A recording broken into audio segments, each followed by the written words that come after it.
En mayo de 2018, las y los estudiantes salieron a las calles a exigir una educación no sexista. ¿Cuáles fueron las consecuencias de eso y de qué manera se integraron las demandas sociales a los espacios de educación superior?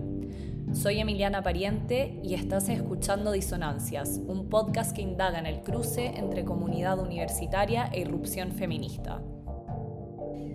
Hola Diego, ¿cómo estás? Bien, hola Emiliana, gracias por la invitación. Estoy contento de estar acá. Gracias a ti por acompañarnos en esta nueva edición de Disonancias, que es un programa en el que desglosamos todo lo que se va dando en esta compleja pero muy interesante intersección entre la institucionalidad, el género, las demandas sociales que corresponden a un contexto local, actual y violencia. Tú eres psicólogo y actualmente estás realizando tu tesis de magíster sobre el silencio masculino. Entiendo yo, pero anda contándomelo tú, que cuando hablamos del silencio masculino, hablamos de un silencio en el sentido de desimplicarse, desvincularse, incluso desentenderse de lo que está ahí y no se dice, ¿no? De hecho, me gusta que haces referencia mucho a esta imagen. Yo creo que el dicho es más común en inglés, pero esta imagen de como el elefante en la habitación, ¿no? Lo que está ahí y lo que es casi como, o sea, es intangible, pero es tan evidente que ya pasa a ser casi tangible, lo que está ahí, pero Mm, no se aborda, ¿no? Entonces, mm, me parece súper interesante porque el silencio, aunque a veces se crea lo contrario, no se queda ahí. El espacio que ocupa el silencio, creo, se transforma como en la omisión de algo que nos convoca o que nos interpela. Y quedarse en silencio finalmente es no hacerse cargo de eso, o no hacerse responsable de eso. mm, mm. Pienso, por ejemplo, como, no sé, acá me voy a mandar como un clásico ejemplo en una discusión cuando alguien dice como prefiero omitir o prefiero quedarme en silencio para no entrar en conflictos innecesarios, ¿no? Como ese Mm. supuesto innecesario. Entonces, ahora te pregunto a ti, ¿cuál es el peso del silencio realmente? Mira, está interesante la introducción porque sugiere justamente el concepto, ¿no? Que es el silencio masculino, al mismo tiempo que sugiere una interrogante en torno a que, bueno, ya, ok, podemos más o menos entender qué queremos decir, pero aparecen imágenes y posibilidades para pensarlo. Y subrayo eso porque claro, yo estoy en este momento terminando la tesis del magíster en un proceso de edición, entonces esta conversación también me viene muy bien como para ir formalizando algunas cosas, haciendo conexiones, también abriéndome a que lo que pueda ir apareciendo. Pero a lo largo del, si bien la tesis, claro, tiene como un objeto conceptual muy central el silencio masculino, es un objeto que está en calidad de interrogado, por decirlo así, ¿no? O sea, ¿qué quiere? Ok, yo entro a la tesis con este concepto, con esta idea que inicialmente era una intuición, pero entro con la pregunta, oye, ¿qué estoy diciendo cuando digo silencio masculino? Y yo diría que el recorrido de la tesis tiene que ver en parte con atravesar esa pregunta, no sé si responderla, pero construir posibilidades para pensarla. Entonces, en ese sentido, me parece importante como para pensar el peso del silencio masculino, como la trayectoria de, que me lleva por un lado a la intuición, ¿no? Y por otro, la trayectoria que sigue después de esa intuición, ¿no? La trayectoria investigativa. Entonces, como bien tú decías, yo trabajo como psicólogo clínico, atiendo personas de diferentes edades, géneros. Trabajo en Santiago de Chile, en Macul, en una ONG que se llama ONG Témpora, que es un centro de salud mental comunitario que lo traigo porque ha sido un espacio importante en el desarrollo no solamente de la tesis, sino que de estas preguntas, ¿no? O sea, que es un espacio de colegas muy queridos y queridas, donde circulan preguntas, deseos de hacer proyectos, de pensar, de producir conocimiento, de compartir las investigaciones. Entonces, es en ese espacio, en ese contexto, hace ya varios años que está circulando un poco esta inquietud de mi parte.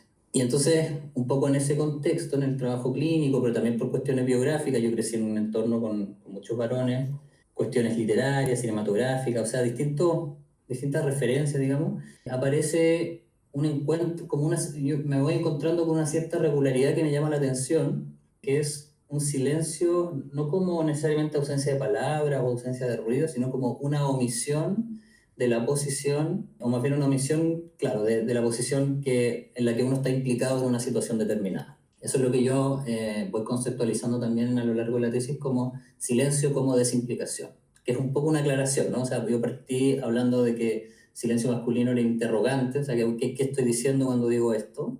Y bueno, y ahí es una primera línea, ¿no? Como el silencio como desimplicación. O sea, que incluso uno podría decir que hay silencios que están llenos de palabras.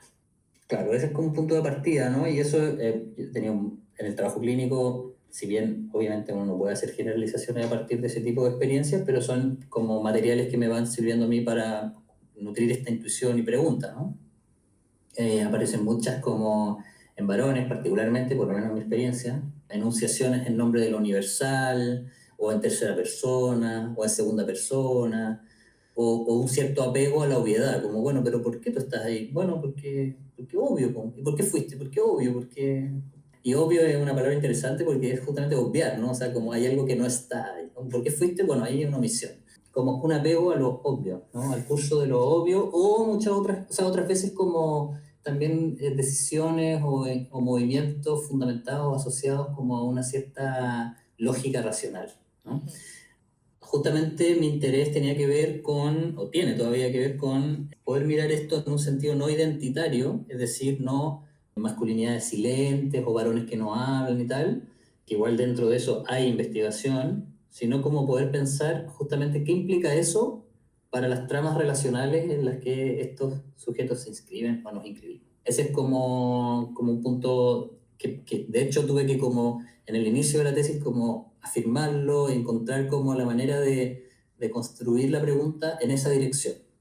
Lo que más quiero es preguntarte de los efectos de esto en las relaciones, sean de pareja, de amistad, relaciones Mm, laborales, afectivas, de familia.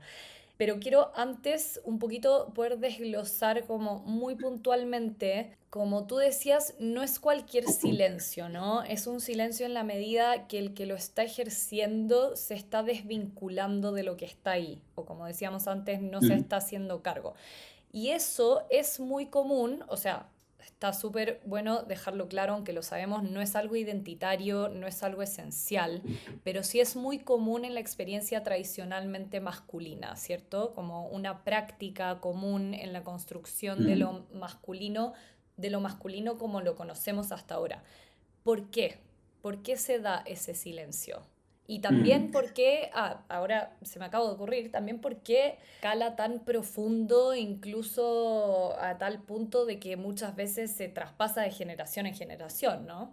Sí, quizá lo primero que podría señalar en relación a tu pregunta es que, claro, ¿no? Yo no lo tomaría tanto como no hacerse cargo, aunque en concreto en muchas situaciones puede implicar eso, porque esa expresión tiene una matiz como Ne- responsabilizante, por decirlo así, negativo como si también. fuera, como si el silencio masculino fuese un gesto soberano, ¿no? Como alguien que decide desimplicarse, por ejemplo. Y uno justamente de la apuesta de pensarlo no identitariamente, es pensar que el silencio masculino funciona, y esto es algo que también yo fui encontrando en el trayecto, en el transcurso como de la investigación, con entrevistas y todo, funciona sin un fundamento soberano, o sea, no es como, yo me quiero desimplicar, ¿no? Pero tiene efectos individualizantes, ¿se Ok, entiende? O sea, no tiene un fundamento individual, pero tiene efectos individualizantes, ¿ya? muy, Eso es muy como lo buena esa que me distinción. parece importante, sí, Muy buena, porque puede incluso que sea algo, como decíamos, heredado, aprendido, sí, inconsciente, pero totalmente. finalmente los efectos que tiene son individualizantes y además pueden llegar a generar situaciones dañinas.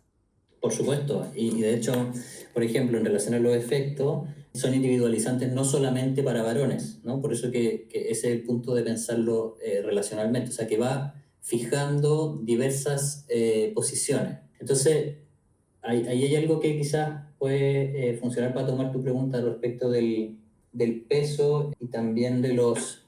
¿Qué fue lo último que me habías preguntado? Se me quedó en Primero el el... por qué se da tanto ¿Por en la qué? Claro, sí, sí, sí. experiencia Sí, masculina, aunque no sea inherente o aunque no sea esencial, sí, obviamente, por qué, sí. y también, pero después nos pasamos a los efectos de esto en las relaciones en general. Sí, sí, sí. Para ahondar en el tema de que esto no tendría un fundamento, digámoslo así, individual o soberano, ¿no? Una de las cosas que yo encontré en este trabajo investigativo, que el silencio masculino estaría articulado como a la interferencia en los procesos de interpelación masculina, ¿ya? Interferencia en los procesos de interpelación quiere decir, esto se expresa muy bien en una viñeta en una de las entrevistas, en realidad más de una, esto apareció en distintas entrevistas, que me parece que es muy elocuente, ¿no? Que es varones que no hablan en este caso con sus papás, de ciertos temas afectivos, porque sus papás no hablan de los temas afectivos, ¿no? Entonces la formulación tiene una cuestión media como un bucle, ¿no? Que dice, yo no le digo a él porque él no dice. Entonces la interpelación, que es un concepto que bueno, en este caso yo lo trabajo de T. Butler en el texto de Dar cuenta de sí mismo, tiene que ver con que para poder enunciar en primera persona se requiere una segunda persona que interpela. Que eso también es, bueno, una idea muy psicoanalítica, pero en fin, es como la idea, ¿no? Y en este caso, como lo que esa pequeña viñeta expresa es que ese eje está interferido. O sea que si un hijo dice, yo no le digo esto a mi papá porque él es malo para hablar estas cosas, es que ahí hay una secuencia de cosas en ese nivel, que es la interpelación, que está interferida. Uno podría preguntarse, bueno, ¿por qué no pasa eso con la madre, etcétera, ¿no? Y eso es parte de la pregunta que tú estás haciendo, ¿no? Pero entonces, en principio, decir que el silencio masculino, como desimplicación, está articulado a procesos en que la interpelación está interferida. Esa primera secuencia, y que esta es como quizás una vía para pensar tu pregunta, que es una pregunta que por supuesto mi tesis no responde, pero de cierta manera trabaja, tiene que ver con que la interferencia en los procesos de interpelación están asociadas a la reproducción de ciertos consensos. Entonces, el consenso tiene que ver con las distintas posiciones que cada uno tiene, que se naturalizan en un cierto orden, que tiene una cierta dirección. Podemos decirlo así en términos muy amplios. Tú eres lo que eres y no otra cosa. Entonces, la interferencia en los procesos de interpelación expresan consensos también. Entonces, yo no le digo a él porque él no dice, porque según su lugar en el consenso, no le corresponde decir sobre eso. Pero eso mismo hace o produce la desimplicación, porque si a él no le corresponde, entonces él no puede afectar el consenso, O sea, ¿no? Entonces hay como finalmente una cuestión que se va, digámoslo así, como autoalimentando. autoalimentando, exactamente. Una dinámica que también no se permite a sí misma cambiar. Exacto, sí. Por eso que yo también en el trabajo de tesis propongo pensar que el silencio como desimplicación produce una reducción del espacio entre norma y experiencia. Es decir, las cosas como son, que podría ser, o las cosas, más bien, las cosas como tendrían que ser, una norma que puede ser en torno a distintas cosas, y las cosas como son o podrían ser. Esos dos ejes que uno podría decir, o sea, que uno podría situar, en mi lectura, el silencio masculino lo que hace es reducir el espacio que hay entre esos dos ejes, ¿ya? O sea, superponerlos. Entonces, cuando uno, por ejemplo, esto aparece harto en la clínica, en mi experiencia al menos, subrayando que esto no tiene, por supuesto, afanes, digámoslo así, representativos, pero es algo que yo he encontrado mucho, es como cuando uno se encuentra con situaciones vitales importantes, y en las entrevistas también aparece, ¿no? Como cuestiones que evidentemente desorientan. La respuesta no es darle lugar a la desorientación, sino que es, bueno, hay que seguir, hay que apechugar, es lo que tocó. O sea que allí, en esa expresión, lo que se contiene es que norma y experiencia buscan coincidir. Entonces, interferencia en los procesos de interpelación, es decir, no darle lugar a esa pregunta, no darle lugar a, bueno, ¿qué pasó? Seguir cómo, seguir a dónde, está articulado al silencio como desimplicación, o sea, yo no me pregunto, sino que simplemente digo, no me afectan, uno lo ha entrevistado, decía, a mí las cosas no me afectan hasta que se acumulan, no me afectan, Claro. ¿no? Que es como restarse. Está articulado también a lo que yo menciono como la reducción del espacio entre norma y experiencia. Entonces, para atender a tu pregunta respecto de por qué esto estaría ubicado en lo masculino, ahí yo creo que es importante poder tomar la masculinidad como norma versus las masculinidades, o sea, las experiencias masculinas, ¿no? Y la masculinidad como norma está articulada, por supuesto, a un cierto consenso en que Claro. se distribuyen partes, con lógicas de dominación, que por supuesto puede cambiar o no, pero entonces, en ese sentido, el silencio masculino tiene una función reproductiva de un cierto orden que va más allá de la persona que lo encarna. Claro, de Por esos eso decía consensos. que es problemático decir, bueno, no se hace cargo, porque lo que allí está expresado es la individualización de un conflicto que va más allá de esa escena. ¿Se De hecho, entiende? tú en una parte de tu tesis lo dices, lo relatas muy bien y lo planteas como una dificultad en los varones de habitar esa zona, ¿no? Entre lo que se narra y el punto de vista o la experiencia de lo narrado, que ahí entrarían las masculinidades. Y que en eso hay millones de fórmulas, probablemente ya aprendidas, que son justamente las que mencionabas y que me parecen súper buenas, como súper ingeniosas, pero que sirven básicamente para repetir esta omisión o para seguir en este bucle de la Mm, omisión, mm, como el famoso, lo que dijiste tú, como, bueno, hay que seguir, o así son las cosas, o bueno, mm, así es nomás, o hay que apechugar, como que estas como mm. fórmulas ingeniosas que finalmente se entienden, pero también sirven para, claro, seguir como repitiendo esto. No, y hay de hecho uno de los entrevistados me dijo en una de las entrevistas, seguir aunque esté la cagada, ¿sí? O sea, como literalmente como sostener una posición a como de lugar, que en el fondo le trabaja a una distribución de cosas. Sí, eso como que creo que es importante. De hecho, por ejemplo, Connell, cuando trabaja el concepto de masculinidad hegemónica, que es como un concepto muy importante en los estudios de masculinidades y que ha sido también criticado por su misma autora en la deriva que ha tenido, porque ha tenido una deriva como muy identitaria justamente, porque claro, pone la masculinidad hegemónica no como la propiedad de alguien, como él es hegemónico, que es como Ujú. muchas veces se dice así como más en redes sociales o qué sé yo. Una manera más Eh, como reduccionista igual, o sea, más, sí. exacto, sí. Sino más bien como la respuesta Exacto, aceptada a un cierto consenso, como decirlo en los términos de mi investigación, ¿no? Como claro. a la reproducción de un cierto consenso. Entonces, en ese sentido, el silencio como desimplicación está articulado a una forma de masculinidad hegemónica en el sentido de que reproduce un determinado consenso, Claro. ¿sí? Y lo que ella misma señala en esa investigación, o sea, cuando hace la revisión del concepto es como esto no necesariamente implica bienestar para quien lo sostiene. Estás escuchando Disonancias, un podcast del proyecto Anillo Disonancias, comunidad, universidad e irrupción feminista.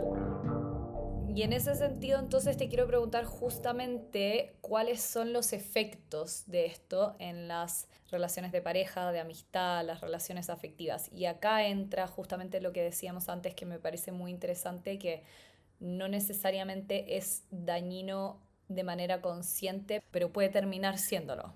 Quisiera, si es posible, leer un pequeño fragmento de una novela que creo que expresa muy bien una manera de pensar tu pregunta, ¿no? Que es la novela que se llama Ella estuvo entre nosotros, de una escritora chilena que se llama Belén Fernández, que escribe sobre el proceso o sea, desde una perspectiva adolescente, infantil adolescente, digamos, escribe el proceso de enfermedad de la madre de la protagonista y muerte, Ujú. ¿no? Y yo cuando leí esta novela me detuve particularmente en un pasaje que, antes de empezar la tesis, que yo creo que funcionó como, así como, wow, aquí hay algo. Esto está en la página 48 de esta novela y dice así, está hablando una vez que la madre ya está como enferma, ¿no? Entonces dice así, adelgazará, tendrá poca fuerza, pero no se va a morir en un hospital. Ella no quiere eso. Así que le daremos los cuidados que necesite acá. Traeremos oxígeno si hace falta y modificaremos la cama para que esté más cómoda. Yo le voy a construir un soporte al suelo. Siempre me gustó hacer esas cosas. Creemos que va a ser así y es bueno que lo sepan. Que digan lo que tengan que decir, que se enojen si tienen rabia. Por favor, no nos alejemos, vivamos esto juntos. Tú que todavía eres chica, no estés tan callada. ¿Tienes pena? ¿Estás enojada? ¿Sientes miedo porque la mamá se va a morir? Eso habría sido bueno que dijera mi papá, o eso me habría gustado, pero no pasó. Que a mí esas dos últimas líneas fueron como demoledoras leerla, porque en el fondo es como un adolescente clamando, ya no ni siquiera porque su mamá se mejore No, o no, porque la situación se revierta, sino como porque su padre puede ingresar en el terreno afectivo que implica la ajá, situación que está viviendo. claro. Entonces yo creo que eso es importante, porque el silencio masculino no es la omisión necesariamente de una información o de un contenido en particular que Ujú. entonces cambiaría la situación, sino que es la omisión de la participación en un espacio afectivo, permeable, abierto, incierto, de conflicto, etcétera, donde la inquietud propia de toda existencia puede aparecer. Y cómo a Sí. veces, y en este caso en particular, se quiere o se está básicamente como pidiendo a gritos poder habitar eso pero aún así no poder hacerlo porque esta otra persona a la que también se le rinde cierta pleitesía o lo que sea, que es el padre en este caso, no te lo permite o no te lo dice. Claro, no abre esa posibilidad. Y ahí yo creo que es interesante poder ingresar en esa figura justamente como no renunciar a la pregunta de qué pasa ahí, ¿no? Porque uno podría decir, bueno, pero este papá que no habla, qué sé yo, ¿no? Sí, pues ese es como el nivel más, digámoslo así, manifiesto, identitario, ¿no? Él no habla, qué sé yo. Pero uno puede preguntarse, bueno, ¿qué dice de su posición que su respuesta en una situación así sea la omisión? En una situación así o en otras como las que hemos comentado. Y yo pienso que ahí hay una cuestión que es como bien enigmática, que en mi trabajo de tesis hasta ahora está como, claro, encausada en esta idea de el apego a un cierto consenso y a la distribución de partes que ese consenso implica, con lógica de dominación, no necesariamente de bienestar, pero de dominación, etcétera. Pero me parece más importante aún es la idea de la interferencia en los procesos de interpelación, porque pienso que allí hay como justamente un margen para que esto pueda trastocarse, para que puedan pasar otras cosas. Y en los procesos clínicos eso uno puede verlo igual, pues como cuando se hacen preguntas que no se han hecho, de repente no pasa nada, no pasa nada, no pasa nada, hasta que ocurre algo. Diego, y ahí me gustaría detenerme particularmente porque todas estas relaciones que hemos ido mencionando con los distintos ejemplos son obviamente diversas. Quiero detenerme particularmente como en la relación afectiva heterosexual porque ahí Mm. sucede algo y acá, para dejarlo súper en claro, voy a estar hablando un poco desde el estereotipo y desde esta misma como socialización, los roles de género que estamos cuestionando, pero que es lo que suele ocurrir en ciertos formatos más hegemónicos, más tradicionales, ¿no? Por las herramientas que heredamos, por cómo fuimos sociabilizados, por las que tenemos. Claro, como Mm. que las mujeres solemos expresar más, además llevamos la carga del cuidado, por ende de la empatía, todo esto estoy, insisto, hablando desde un estereotipo, no estoy... y los hombres son los que suelen callar. Por lo demás, también me pasa que el problema no es que unos sean así y otros sean así, es como, más bien me parece que todos deberíamos tener esas cualidades que tradicionalmente están asociadas a lo femenino. El problema es que no está equilibrado en cuanto a quién hace qué, ¿no?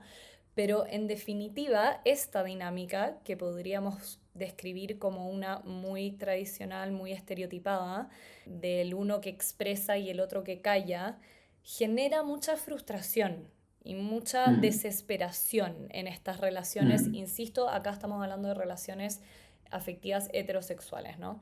¿Qué pasa Mm. ahí? Porque también, y recalco algo que dices tú en la tesis que me emociona mucho, y acá podemos incluso sacarlo de género, pero sí entre un uno y un otro, ¿no? Esa omisión produce una sombra y hay un otro que queda inmerso en esa sombra.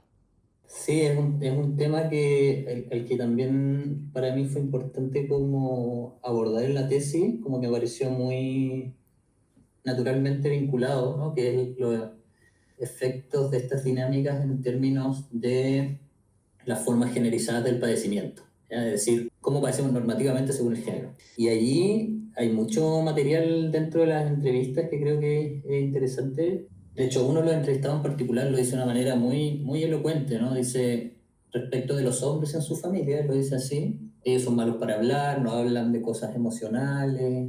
De hecho, dice de uno en particular, lo dice de una manera muy llamativa, dice, él solo vive. Está hablando de su papá. Dice, no, que yo no le hablo estas cosas. De nuevo la interferencia, ¿no? El proceso de interpelación. Yo no le hablo estas cosas, como que hasta me da como algo preguntárselo. Porque él solo vive.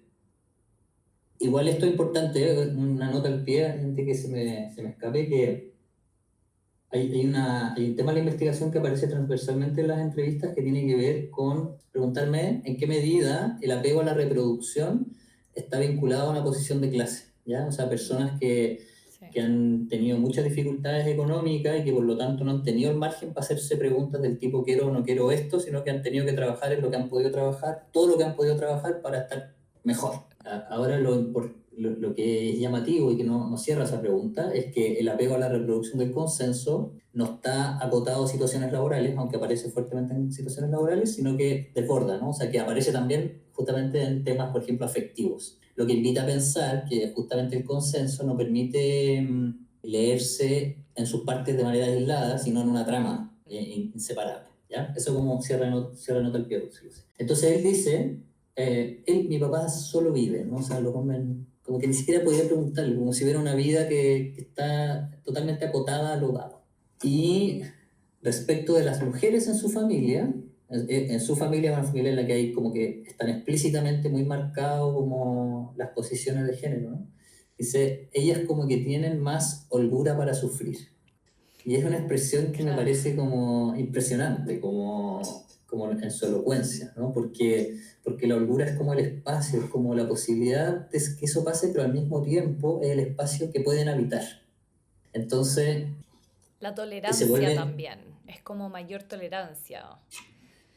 claro, pero en el caso de lo que está señalando él, esa holgura para sufrir se traduce en un exceso de queja. Ah, Entonces, la figura, tú hablabas, claro, de estereotipos, pero los estereotipos igual son imágenes que se han ido construyendo en base a cosas que han ocurrido. Por supuesto, son gruesos y fallan si uno los mira singularmente, pero es exactamente lo que aparece en estas entrevistas, ¿no? O sea, esa en particular es como mujeres de la familia que se quejan de sus parejas en exceso, pareja silente, y él incluso se conmueve con su papá y le dice a su mamá como, oye, pero él no es de cero. O sea, va claro. a trabajar todo el día en una pega que no le gusta, ganando mucho menos de lo que quisiera, está muy cansado, llega a la casa y tú te estás quejando, como él no es de cero, le dice él, ¿no? Entonces, claro, si uno mira estas cosas individualmente, yo creo que naturalmente se queda corto, Claro. no alcanza, o se queda donde mismo, ¿no? Entonces, para mí no deja de ser como importante poder mirar estas escenas pensando como en el circuito de cosas, ¿no? Que articula justamente la interferencia en el proceso de interpelación. O sea, yo no le puedo decir nada a él porque él solo vive con la desimplicación, el hecho de que él no se pregunta cosas o no dice cosas, con la reducción del espacio entre norma y experiencia, que es que, bueno, entonces él vive la vida que le tocó porque no puede hacer otra cosa, porque no puede imaginar otra cosa, Pero con la también en reproducción de el, un cierto consenso, ¿no? Como que esa trama me permite como poder al menos decir, ya, aquí no alcanza con mirar a cada uno por su lado, sino que tenemos que pensar cómo esto se compone. no, y también con cómo se relacionan las distintas presiones y normas de género, porque finalmente en eso también está el hecho de que esa persona tiene que cumplir y ser proveedor. Entonces ahí hay otra Así es. norma y otra exigencia y otra expectativa que por cumplir esa no puede en el fondo como darse el tiempo ni las ganas ni la energía para lo otro. Totalmente, de hecho, uno de ellos dice, para rendir hay cosas que simplemente tienes que callar.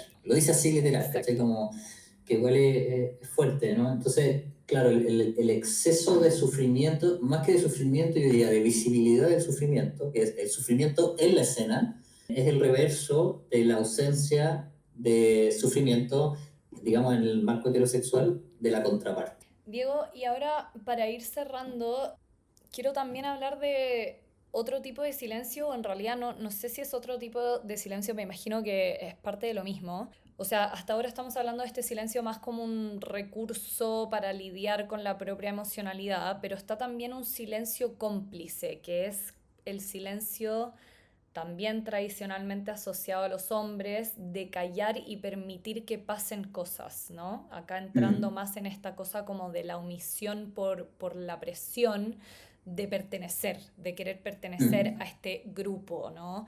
Y mm, sobre todo en el caso de los hombres, de la validación del grupo. Entonces, me gustaría mm. como hablar de ese silencio y ver de qué manera están relacionados también. Sí, yo diría que están estrictamente relacionados.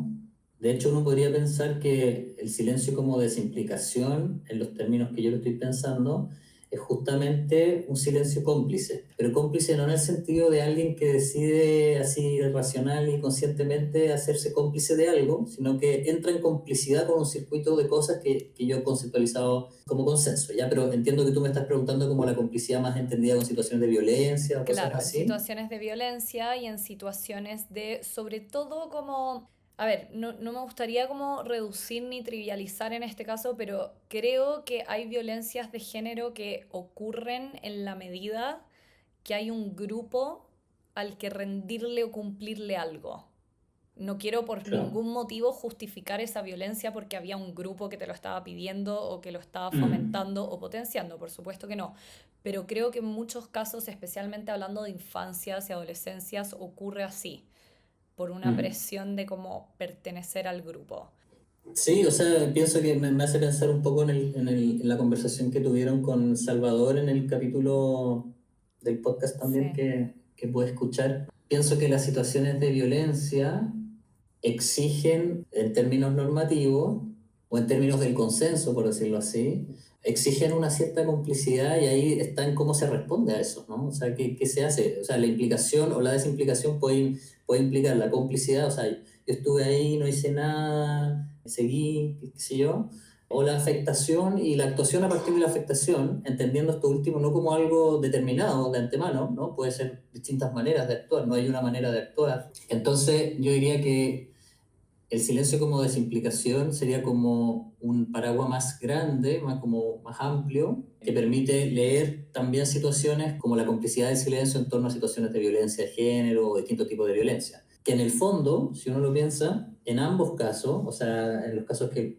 tal como lo hemos conversado hasta ahora, y también en el caso que tú traes como de situaciones de violencia, en ambos casos, la función del silencio es la reproducción de un determinado orden. El silencio reproduce consensos en la reducción del espacio entre norma y experiencia. O sea, lo que exacto. uno tiene naturalizado no puede afectarse si es que uno no aparece para afectarlo. Y a eso mismo quería Obviamente, llegar. sí, Quiero hacer este paréntesis, que en el fondo para seguir reproduciendo ciertas dinámicas, sean de violencia o de cualquier otro tipo, implica necesariamente un silencio. claro, sí, sí, pienso que sí.